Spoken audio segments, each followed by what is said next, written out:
మీకు ఇస్తాను. Yes, continue చేయండి మోహన్ రెడ్డి గారు, కంటిన్యూ చేయండి. రూపాయలు మీరు కట్టినామని చెప్తే అది ఎక్కడ వాస్తవం అవుతుంది? ఆ వాస్తవాలు లేవనేది మేము తీసుకొచ్చినటువంటి కేసు కాదు. ఈడీకి సంబంధించి పూణేలో ఇన్కమ్ ట్యాక్స్ జిఎస్టీకి సంబంధించినటువంటి వాళ్ళు తీసుకొచ్చినటువంటి నివేదిక. ఆ నివేదికను ఆధారంగా సిఐడికి రిపోర్ట్ చేసిపోయింది ఈడీ రిపోర్ట్ చేసిన తర్వాత సిఐడి వాళ్ళు జగన్మోహన్ రెడ్డి, అప్పుడు ఆయన ముఖ్యమంత్రిగా ఉన్నారు కాబట్టి దాన్ని తొక్కేసినాడు. జగన్మోహన్ రెడ్డి గారు అధికారంలోకి వచ్చిన తర్వాత అది బయటకు వచ్చింది. బయటకు వచ్చిన తర్వాత తీసుకున్నటువంటి చట్టంలో జరిగినటువంటి పనే తప్ప అది ప్రత్యేకించి జగన్మోహన్ రెడ్డి గారు తీసుకున్నది కాదు. జగన్మోహన్ రెడ్డి గారు తీసుకోవాలనేది ఇంకా చాలా ఉన్నాయి. భూ కుంభకోణం కానీ, అదేవిధంగా మద్యం కుంభకోణం కానీ చాలా చాలా చాలా రకాల కేసులు ఉన్నాయి ఆయన మీద. ఆ కేసులన్నీ ఇంకా జగన్మోహన్ రెడ్డి గారు మొదలు పెట్టకపోతానికే గవర్నమెంట్ పడిపోయింది కాబట్టి వీళ్ళు బయట పడిపోయి ప్రశాంతంగా ఉన్నారు. ప్రశాంతంగా ఉంటే మేము నీతి పరులము నిజాయితీ పరులము అని చెప్పించుకోవడం కోసం సిఐడి మీద విచారణ వేయించి సిట్టు. సో మీరు అనేది ఏంటంటే ఇప్పుడు లోకేష్ గారు రెడ్ బుక్ రాజ్యాంగం లోకేష్ గారు అమలు ఎలా చేస్తున్నారు? గతంలో 5 ఏళ్లలో మేము అదే విధంగా మా టైంలో మేము కూడా ఒక పుస్తకం రాసామని చెప్పలేదు, పైకి మిగతా అన్ని చేసామని మీరు ఒప్పుకుంటున్నారు ఇండైరెక్ట్గా. అంటే ఏ ప్రభుత్వం ఉంటే వాళ్ళ చేతుల్లో ఉంటుందని మీరే చెప్తున్నారు మోహన్ రెడ్డి గారు.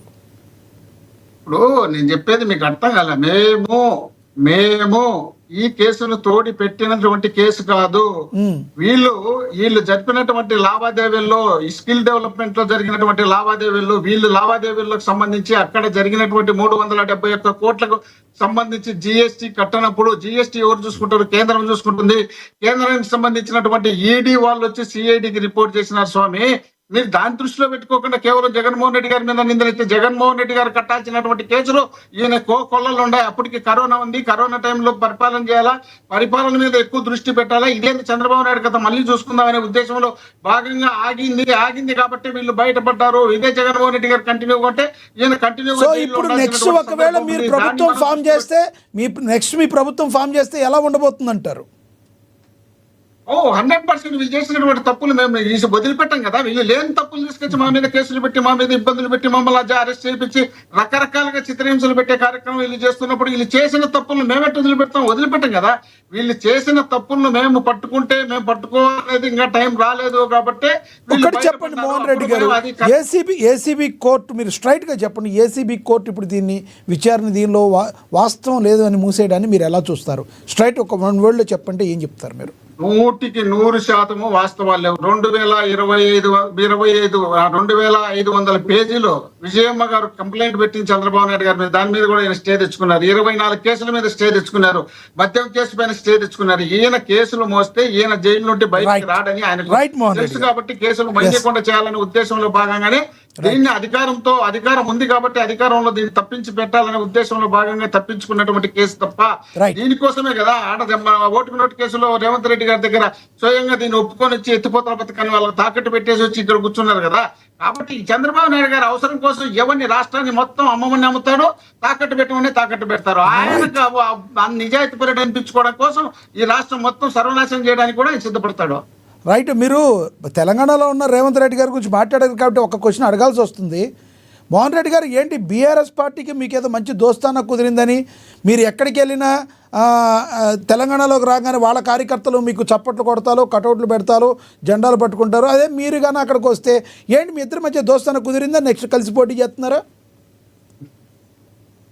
నాకు పెద్ద జాతీయ పార్టీలు ఆఫర్లు ఇచ్చి మా దగ్గరికి వచ్చి మమ్మల్ని రిక్వెస్ట్ చేసుకున్నారు, మీతో మేము కలిసి పనిచేస్తాం, మీరు సిద్ధపడితే అని. జగన్మోహన్ రెడ్డి గారు రాష్ట్రంలో ఏ పార్టీతో మేము పొత్తు పెట్టుకోం, ఏ పార్టీతో మేము కలిసి పనిచేయం, ఏ పార్టీతో కూడా ఉండదు. సింగిల్ గానే వస్తాం, సింగిల్ గానే గెలుస్తాం, జనాన్ని మెప్పించాం, జనంతోనే మేము ఓటు ఇచ్చుకొని ముఖ్యమంత్రిగా వస్తానని చెప్పిన భావనలో భాగమే మేము మొన్న బీజేపీతో కలవంది. మేము బీజేపీని వదిలిపెట్టాం కాబట్టి వీళ్ళ దగ్గరకు వచ్చి కలిసినారు. వీళ్ళు అనుకుంటున్నారు వాళ్ళతో కలుస్తారు, వీళ్ళతో కలుస్తారు. మాకేం పట్టింది? వాళ్ళ పార్టీలో ఉన్నటువంటి కేసీఆర్ గారు చంద్రబాబు నాయుడు గారి దగ్గర నుండి బయటికి పోయి ఆయన పార్టీ పెట్టుకున్నాడు.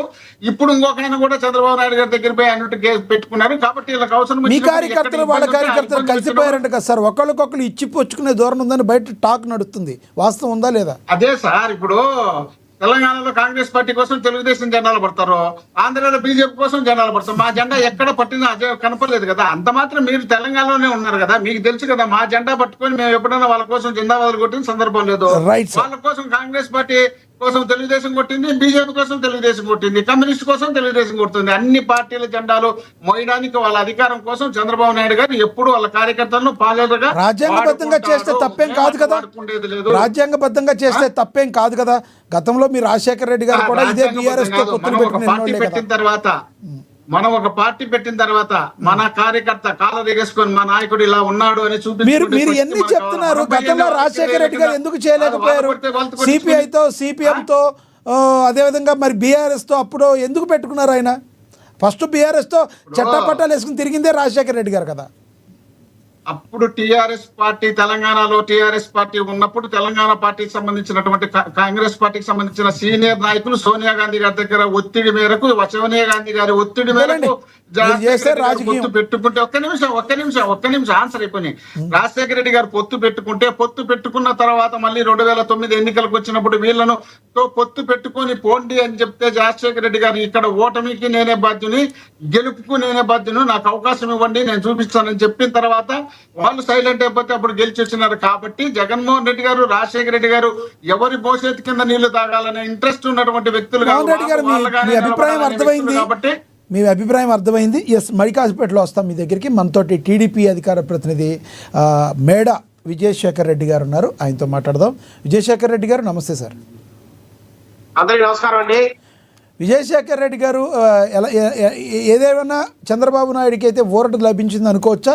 స్కిల్ డెవలప్మెంట్ కార్పొరేషన్ నిధుల దుర్వినియోగానికి పాల్పడ్డారంటూ. చంద్రబాబు నాయుడు గారు ఏ రోజు కూడా తప్పు చేసే వ్యక్తి కాదు. ఒక మహానేత, దార్శనికుడు,